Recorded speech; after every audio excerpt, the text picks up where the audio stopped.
Welcome to the Wednesday Bible study from Macedonia Baptist Church.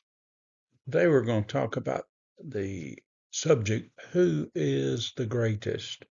And of course, this question is asked in Matthew 18, chapter 18, 1 through 6. Verse 1 begins, "At that hour the disciples came to Jesus saying, 'Who is the greater in the kingdom of heaven?' And Jesus called a little child to him and set him in their midst, and said, 'Truly I say to you, unless you are converted and become as little children, you shall not enter the kingdom of heaven.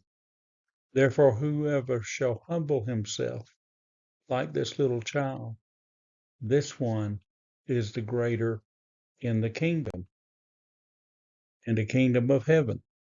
And whoever shall receive one such little child in my name receives me.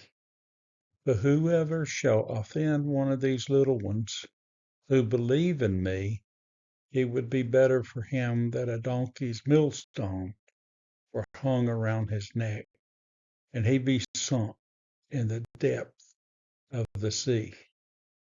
Now, of course, the disciples bring this question to Jesus. I'm sure they were surprised by the answer. They were thinking just within themselves and asking who was greater among them.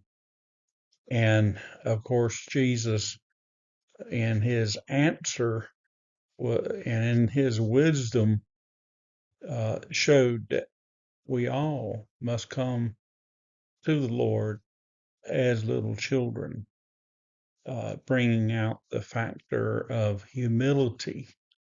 A little child is usually very humble. And so in this humility, a person comes to the Lord and their soul is ready to repent and to belong to the Lord.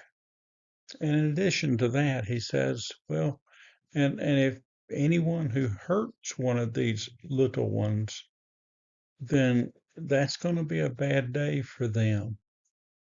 Because whoever shall offend one of these little ones who believes in me, he's talking about Christians, it would be better for him that a millstone were hung around his neck and he'd be sunk in the depth of the sea. So this is a very clear indicator of Jesus' mind, what he was thinking in regards to who a believer is. A believer is any person who humbly comes to the Lord, seeking forgiveness, seeking salvation. And on the other hand, Jesus has a very dim view of those individuals who would try to hurt believers. And of course, he tells how their fate will end up. So we as Christians, we need to love one another as the Lord has taught in so many places. We need to love one another and try to understand one another and try to work together as fellow Christians.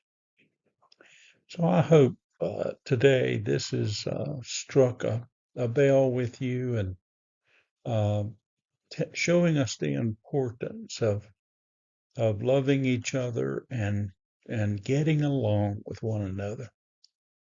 Thank you for listening, and we hope to see you on the Lord's Day.